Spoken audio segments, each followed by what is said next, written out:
naanaysaha la isu bixiyo ee negative-ka ay foosha xun sida qof in leh in ilaahay uu qadaray oo u yeelay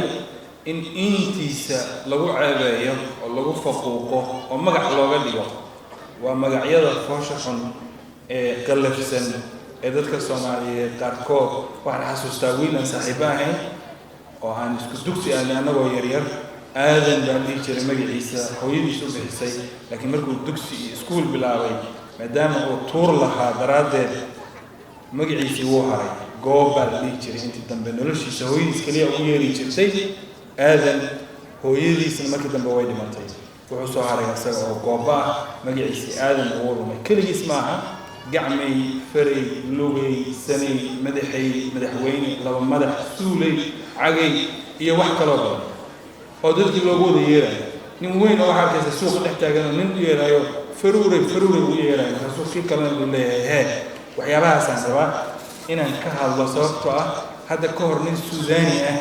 baa ninkaas aan ka sheekaynayo suudaani aan saaxiibanahay buu u yeeray markaas wuxuu ugu yeeray goobe markuu dhowr jeer ku celceliyey magacaas uu ugu yeerayo negative-ka ah oo kiina soo jeesto la hadlaan kadib gooni waxaan ku yiri magaca ugu yeeraysay ma garanaysaa abu xadaba ama axdab tuurla suuqa dhexdiisa ninka ugu yeeraysay markaasuu yiri 3 sano ayaan la joogaa weligii magacaan baa loogu yeeray see ugu yeeraysaan wallahi law nahnu ahla suudaan hadii suudaan meesha aan lahayd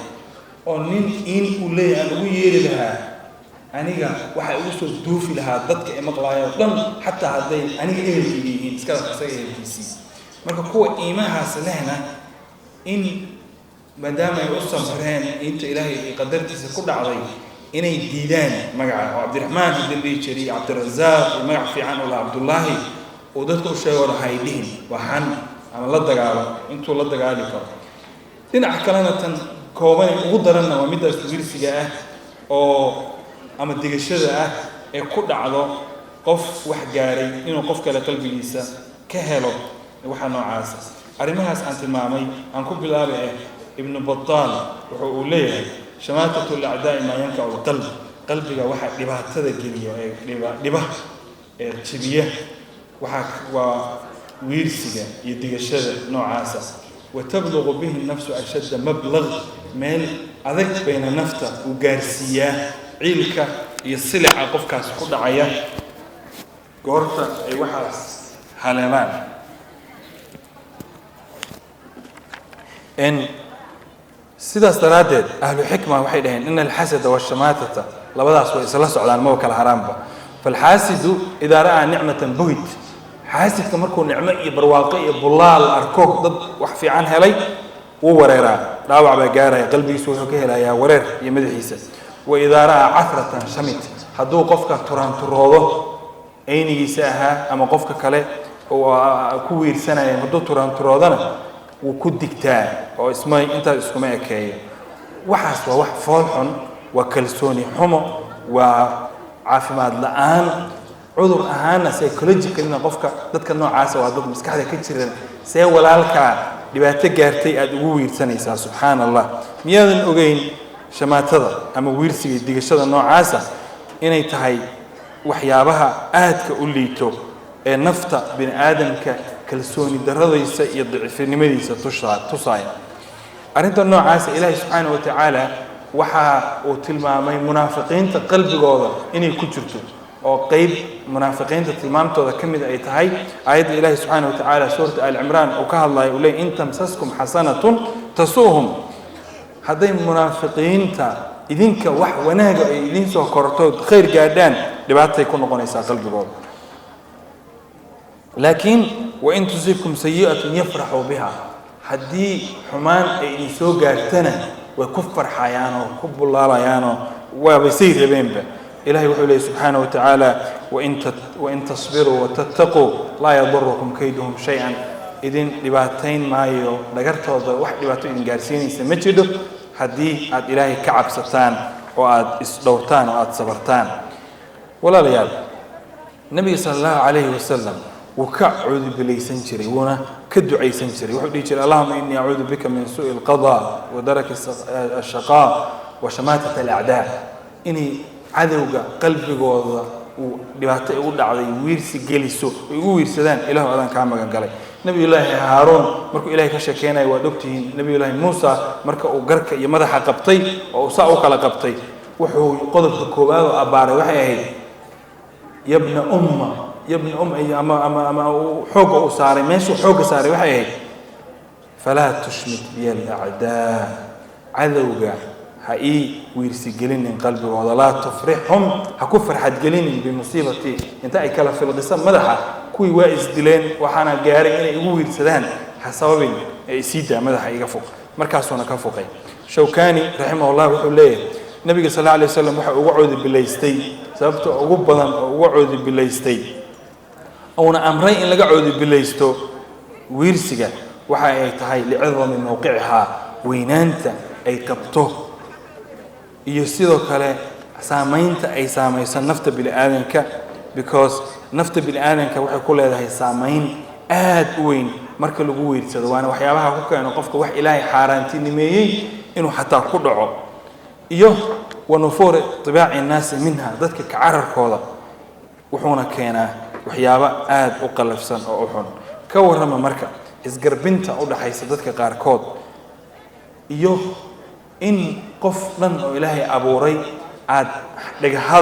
hadallo aad qalbigiisa ku dhaawacayso aad maqashiisho dhagihiisa oo habeenkii la seexan waayo isgedgedinayo hadal maanta aad tiri daraadeed adna ahurido ma ku farxaysa arintaas ma wax fiican ba may المناوي رحمه الله وحو ليهي وإنما حسن الدعاء بتفع شمات الأعداء وحو أونك سنتهي إن الإسكفوغيو أو الله قبري إلهي أرنت النوع عاسى واحد أركيسا ضدك مجتمع الإحيس واحد كو أركيسا لأن من له صيت عند الناس وتأمل قف ضدك الإحيس كل السمعات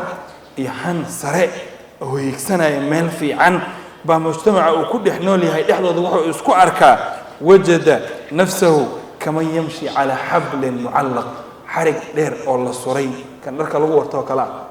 إنو كدل سعودو إسو أركا دوشي سدايا حاس حرقاس دوشي إنو كو سعودو مركاسو هدانا وحو أركايا والأقران دادكي الأينيغا أساقا إي حاسدينتي أو دن أساقا إني صوفيرين أيان أو يسوغايان متى ينزلق ورتو سوسي بنا يسعود عايب حتى قف سمعدتك كله أو هن له سرع آتهاي ولكن ذاتك كوهير السنة أكتر أو أركتو إني كوذ سجيان يتربصون بكم الدوائر مصيبة إني كود عضو أما اللان ديري كلادو شو أي سجيان والأقران والحساد ينظرون وينتظرون متى ينزل قرن سوسي بنا سئي كوجو السلام أرنت النوع عاس وأرن لجنه لا تشمت في أخيه ولا لك هكو عريق سن هكو ويرسن هكو دجنين إلهي وعافين كراه adigana wuu kugu soo ridi karaa waxa haayo oo dhibaato ah arimaha noocaas in la iska jiro article oo qoray nin la dhaho Justin Morosi oo BBC-da ku soo baxay qaybteeda Englishka wuxuu ka dhigay ciwaanka wuxuu ka dhigay Soomaalida jacaylkooda ay jecel yihiin magacyada qalafsan ee aadka u liito inay isugu yeeraan dhexdooda intuu xamar u joogay dawladdu la shaqeynayay qaybta communication-ka kadibna asagiya waxa loogu wici jiray ninkan inuu timacada loo bixiyo maadaama cirra badan uu lahaa marka timacada ugu yeeri jireen wixii markuu weydiiyay waxa leeyahay timahagaas cad daraadeed baa lagu yeeraa inaad timacada laakiin imisa bidaar la dhahaa imisa yuulka loogu yeeraa wax badan marka wuxuu yiri dadka kula taliyay choose your own Somali nickname before someone chooses it for you inta qof kale uusan ku doorin magac negative hada Somali aadi soo rabtay inaad ka shaqeysaba magac adi isku sii bixi xooga aad bali karto arinta noocaas xataa dadkii nagu dhex jiray ayaa arko March 7 ayuu qoray sanadkii 2014 ninkaas aan sheegay Justin waana fiirin kartaa hadda kama soo gaari karo maadaama uu ahaa communication office department ee Villa Somali uu ka shaqeynayay xilligaas arinta noocaas waa arimaha magaca ama neenaasta qalafsan ee la isugu yeerayo ama qof dhibaato ku dhacday lagu diganayo amaba dhaga hadal qof qalbigiis lagu jibinayo lagu ridaayo ka waran ninka masaajidka dhexdiisa ku tukanayay oo ilmihiisu ay ku ag ciyaarayeen oo nin kale uu ku yiri wariyaa ilmaha ka qaba masaajidka kasoo war ilmaha masaajidka ana keeno inay la qabsadaan oo bartaan baa ma rabaa idaaf weeriyeen kasoo yiri ma ka saar ku ciyaarayaan markaasuu war ma ii dhaaf markaasuu yidhi kii la lahaa saar ilmaha war nabi maxamed sallallahu alayhi wasallam ilmaha asoo sujuudsan bay ku xasan iyo xuseen ku dul fuulfuuli jireen oo ku dul ciyaari jireen sunna ma asaas ii dhaaf markaasuu wuxuu weydiiyay ku yidhi war ma waxaad u qabtaa ilma rasuul inaan wadato shayaadiin baad wadatahay imisuu qalbigiisa jebiyey midka asagii gabadhiisa dibadda intay ka wada imaadeen inta la salaamay la arkay la yidhi beec ma wadaa gabadha ka war midka cunto inta dalbaday ku socon weysay oo lagu yidhi oo yaa adiga kaa liito cuni lahaa goortuu dalbaday in laga bedelo ka waran dhibaatooyinka noocaasa waxyaabaha inaan iska bedelno oo aan iska joojinno oo aan iskula dardaaranno ay ka mid tahay ay aad ku wanaagsan tahay waay walaalayaal xataa gabayada haddaa fiiriso waxaa arkaysaa arrimaha noocaasa in ay ka buuxaan ay ku jiraan qaybo ka mid ah ayadoo laga digaayo was fiican iyo ayadoo qaarkood ay u geysay aarsi through revenge and retaliation inuu qofkaas aarsado daraaddeed abwaan xasan daahir weersame waa kii ama waa halkii uu lahaa marka uu ka hadlayo arrintaas digashada ha tiiftiifin noolaha ha ku tuman asaaga hatan dhaafin digashada hadba hadal wuxuu yidhi hadba hadal tumaatiya tiqtiqsi ha u odhan arxankii wuxuu yidhi turaaluhu yaanay kaa tafirgo'in qoortaagga kibirkiyo qabku yaanu kula tegin asagoo la talinayo wuxuu kusoo gabagabeeyey ha istaawin aadmiga tayo inaad wax dheer tahay inaad dadka wax dheer tahay kibir daraaddiis aysan kuu geynin digashada marmarna dadka waxay u geysaa aarsasho wax ku soo dhacay iyo wax loo geystay ishayn daraaddiis markaasaa wantaan lahaa wax ilaahay xaaraantinimeeye daraaddeed ba dadka qaar ku dhacaan marka lagu tiigsado ama lagu dhaga hadlo ama la tuso inay insaanka kale ee lamidka ka hooseeyaan inay leeyihiin ama si kale ama wax uun cadaawada ay ku imaato waad og tahay digashada marar maadaama ay keento oo halkii uu lahaa abwaan kale oo Soomaaliyeed cayldhuux waxa uu leeyahay waa lagu digtaa ruux hadduu ku darnaan jiray baldayaay wadaadkii waa kaas si dabayshaday macnaha waxa uu keenay aarsasha ku jirto Soomaaliya dhaqanka Soomaaliga marka qaybo kamid ah markaad akhriso history taariikhda kamid iyo laqabyada ama neenaasa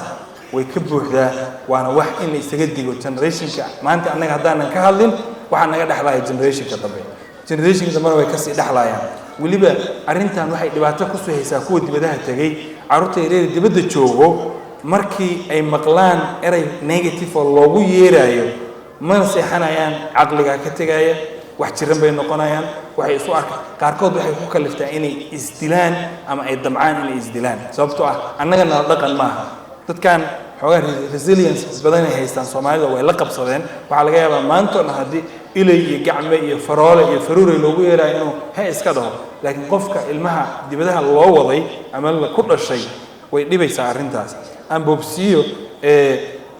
wuxuu warinayaa Waathil ibn Asqa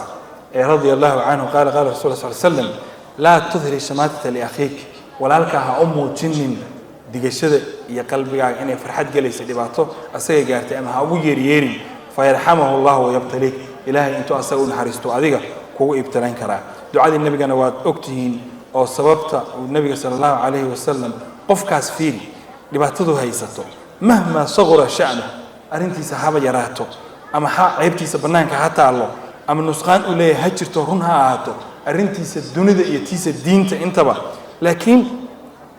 shamatada ama ku digashada waxay soo jiidaysaa adiga waxay ku soo jiidaysaa ay mujtamaca muslimka hadda isticmaalaan albalaa wal ibtilaa balaayo iyo in la jirabo bay u soo jiidaysaa laakiin ilaahay isu bihi oo adiga oo ilaahay kaalmaysanayo isqari adoo Allah ka cabsanayo haddii aad haysato wax fiican qof kale wax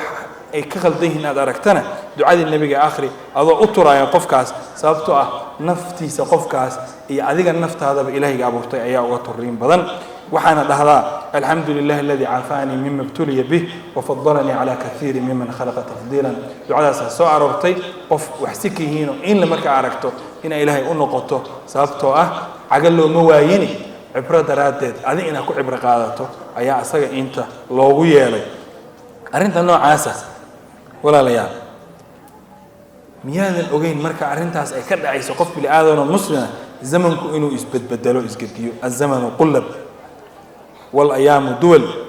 wax walba way isgediyaan maalmaha isgediya zamanka isbedelo waqtiga isbedelo maanta mid taajira bari faqiira Soomaa meeqa qani ahaa horay hada faqiira meeqa faqiir ahaa hada qani huwa meeqa sharaf laha hada dadka dhaxdooda dulli ku ah meeqa dulli ahaan jiray ama liitay hada dadka dhaxdooda sharaf ku leh meeqa qof wadiic ahaa hooseeyay oo kor jira maanta sameeqa mid kor jiray hoos soo maray meeqa mid xoog badan oo maanta sariir saaran yahay sameeqa mid xoog yaraa oo daciif ahaa xoog leeyahay meeqa jiranaydo caafimaadday meeqa caafimaad qabto jiraya qabto miyaadan mid kale ogeyn ayaamaha iyo xilliga iyo dhacdooyinka dhacayo waa sidii diyaaradii oo kale wax laba baal leh haddii baalka hoose ay ku jiidayso diyaaradda dad baalka kale intee jira kor Soomaa kuwa ay ka kacay baalkaas way barwaaqaysan yihiin marka sidaas daraaddeed haddii ay dhibaato jirto ay ku haysato kuwa kala barwaaqaysan balaayadu way wareegtaa maalinba guri bay taagan tahay kuwa dadka ku digtana way la kulmi doonaan waxa ay kasbadeen wuxuu leeyahay wallahi law anna ahadan qofkiin hadduu ku caayo ama ku ceebeeyo hadalka ibn Mas'uud wad garanaysaa wallahi law anna ahadan ayyara rajulan rada'a min kalba hadduu qof mid ka sheego oo ku ceebeeyo inuu ay caana ka nuugay la rada'a huwa min hadhihi alkalba aygaas laftikiisu ka nuugi lahaa asaga laftikiisa caana musiibada way ku dhici lahayd maadaama uu fadeexeeyo sheegay ku dhaleeceyntaana keenaysa arrintaas ka waran mid kale soo kama sii dan haday taas yaab leedahay marka radiyallahu anhu Umar uu leeyahay wallahi law ayartu mar'atan hubla hadan islaan uur leh uurka ay leedahay daraadeed uu say caloosha weyn iyo wax noocaas aan dhahaba iga soo yeertaba la khashiishu an ahmil ana nina ina uur yeeshan ka baqaylaha dhiirigelinta uu dhiirigelinayo fogeynta uu fogeynayo qof wax markaas haysto in wax loogu sheego ka waran kii caatada ahaa xogaa ka dib buurtay Cabdikariim ama Cabdiraxmaan ama Cabdirasaaq leeyahay jiray magaciiba laga bedelay uu say ama mid baan garanayaa lagu yeeri jiray Abu Uus markii horena magac fiican oo qurux badan baa hooyadiisu bixisay oo lahayn jiray waxa noocaas ah waxyaabaha ummadaha dumiyo inaan iska ilaalinana aan ka digtoonno insha Allah Ismaaciil al-Harawi wuxuu leeyahay ayu aybin ayarta bihi akhaaka anything oo ayb ah oo aad ku dhaleecayso walaalka ama aad qof ku dhaleecayso فهو صائر إليه قفكاس قف كل اللي ويوصل صوتها يسكسوا أو سيديار كروه حسن البصري كورا مركو كشيء أدركت أقواما لم تكن لهم عيوب وحن سوق على تد عيب لها لم أن عيب لهين أدركت وعيري أقواما لم تكن لهم عيوب عيب ضمن لهين عيب كسلين بهين تشرف لهاي لكن فتكلموا عن عيوب الناس تد عيبات بكهذا هذين وكشكيين فأحدث الله لهم عيوبا إلى هذا عيب سوي أيين lagu sheekaysto sida ay sameeyeen waxaan kala soo gaaray Xasan al-Basri asoosi wada hadalka wa adraktu aqwaman ma kanat lahum uyub kuwa aan ayb lahayn ayb kasareenan soo gaaray fasakatu an uyubin kuwa ayb lahayn soo gaaray oo ina laha markaasay waxay ka aamuseen oo isan ka hadlin dad aybahood ayagina ilaahay aybtoodii buu asturay oo sidaas uu asturay dadka yaan la dhibin dadka yaan la dhaleecaynin يعني عيبه هذا لقى شيء يعني واحد كل يتان لفافنن وأنا حسنتين حديثك أوري كوي ماضي حديث ثوبان أحمد أورينا لا تؤذوا عباد الله ولا تعيروهم ولا تطلبوا عوراتهم طلبنا فإن من طلب عورة أخيه المسلم طلب الله عورته ما إسك علين كرتد إلهي إنه أذيك وحي عدتك صوب بسي يوحك درن وقصوا بيو حتى يفضحه في بيته كرجة إلا أولاه كوجو عيبة كرجة سيدك الإبراهيم النخعي جبدي وحقول لي هاي إني لا أرى شيء أكرهه وحن لبسنا هي نركاه لكن كما الله ما نيجربه إن وحاس كهالله إلا إن كعب سنايو إن أنا قال له ابتلايه ما أوجيه ابن القيم رحمه الله وأكتين شكل إن كوساب سن ويرسجة oo uu kaga hadlay inaan soo gabagabeeyaan raba hadduu ilaahay yiraahdo waxyaabaha noocaas marka inaan iska digno oo aan iska ilaalino oo aan dadka uga digno oo aanan samaynin anagana aysan naga suura gelin in la isku dayo aad iyo aad aan isugu dayno insha Allah walaalayaal gabagabadii iyo gunaanadkii ilaahay subxaanahu wa tacaala waad ogtihiin aayadda qur-aanka kariimka ah oo kaga sheekaynayo oo uu leeyahay dadka ha ugu yeerina naynaaso walaa talmizu anfusakum caayina dadka oo ha ceebaynin ceebooda ugu yeerina walaa tanaabazu bil alqaab naynaaso yaan isugu yeerin markaasuu ilaahay yidhi bi'sa ismu alfusuuqu bacda aliimaan waman lam yatub marka qofkii waxaas ay ka dhaceen ee sameeyey ama samayn jiray oo inta sheekada maqlo dacwada ay soo gaadhay sii sameeyo ama aan ka toobadkeenin wixii hore fa ulaa'ika humu dhaalimuun qof doonaya inuu dhaalim noqdana ma jiro